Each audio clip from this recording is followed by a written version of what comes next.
हट धर्मी है और बड़ी बड़ी ज्यादती और होगी कि ऐसे ये क्या है, हुकूमत ये क्या है कि सुप्रीम कोर्ट का बेंच है, 7 मेंबर बेंच है, उसको मानते ही नहीं।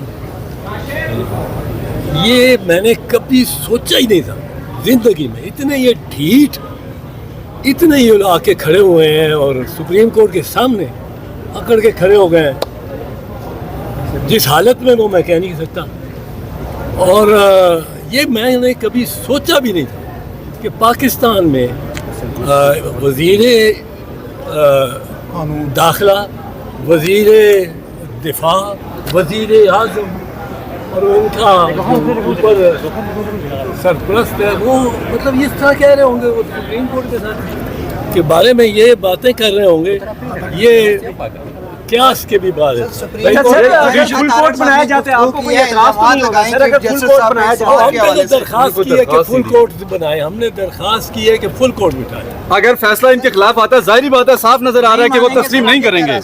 अगर वो तस्लीम नहीं करते तो कोर्ट ने डिस्क्वालीफाई कर दिया तो फिर कैसे कोर्ट को कुछ करने की जरूरत नहीं है। अगर इन्हें कंटेम्प्ट इन्होंने की, कंटेम्प्ट में सेंटेंस करके सजा सुना के till the rising of the court भी जाए, ये भी जाए, ये डिस्क्वालीफाई हो जाए। आगे से सर आपने इकरार किया कि आपके कहने पे फुल कोर्ट बनी, क्या चीफ जस्टिस साहब दरखास्त पे देखिए हमारी दरखास्त पे आज जवाब former chief justice Jawad S Khawaja साहब की पिटीशन पर उनके वकील ने फेर हासिल बहस की और आज वही मुकम्मल हो पाई उनकी बहस। उसमें उन्होंने इस्तदलाल देते हुए दोनों ही चीज़ों का जो है वो आइन से मुतसादिम करार देने की इस्तदा की कि आर्मी एक्ट 1952 का दफ़ा 5 की शिक नंबर 1 और शिक नंबर 2 दोनों ही उन्होंने कहा कि ये उससे मुतजावज़ हैं, बुनियादी हकूक़ के मुतसादिम हैं, इसलिए आर्टिकल 8 आइन के तहत उनको कलअदम करार दिया जाए।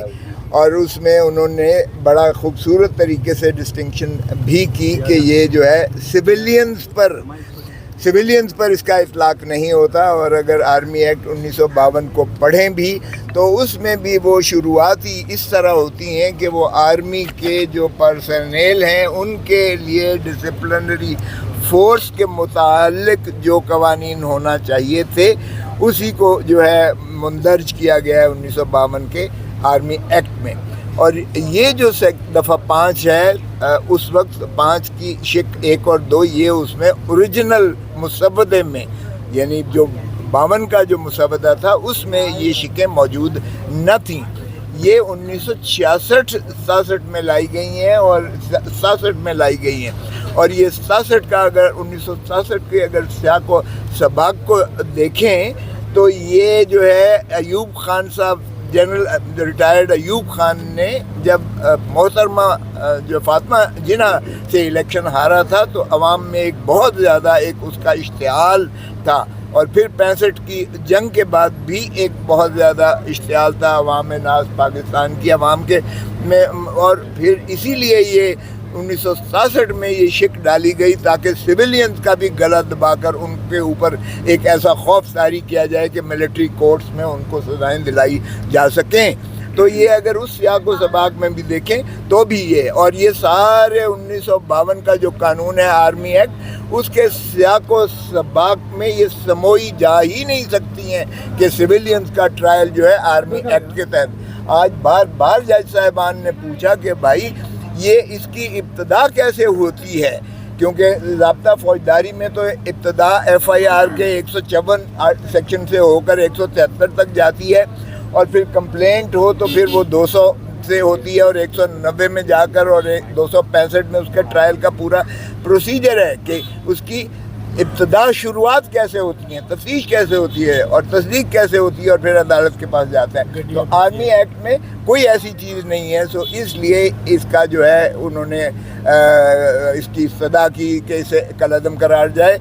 और चूँकि फिर जो है अटॉर्नी जनरल साहब ने जो फिगर्स दिए हैं, क्योंकि कल चीफ साहब ने मांगे थे جتنے بھی اعداد شمار دیے گئے ہیں وہ میں نے انٹیریئر منسٹر کی مجھے اعتزاز احسن صاحب نے وہ پوائنٹ آؤٹ کر کے دیا، اور میں نے جج صاحب کو کہا کہ جناب یہ دیکھیے یہ تو ہزاروں میں کہہ رہے ہیں کہ ان کو مقید اور پابہ سلاسل کیا گیا ہے، یہ کیسے کہہ سکتے ہیں کہ سینکڑے ہیں یا سینکڑوں سے بھی کم ہیں؟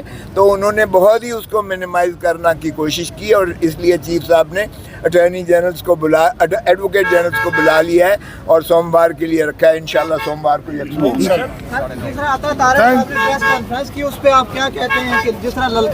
وہ اس قابل ہی نہیں ہے کہ میں ان کا جواب، ارے بھائی کس کا کہہ رہے ہو؟ اللہ طارق اس قابل ہیں اللہ طارق صاحب؟ سر ایک کیا آصف علی زرداری بھی چاہتے ہیں کہ عمران خان کا ملٹری کورٹ میں کیس چلے؟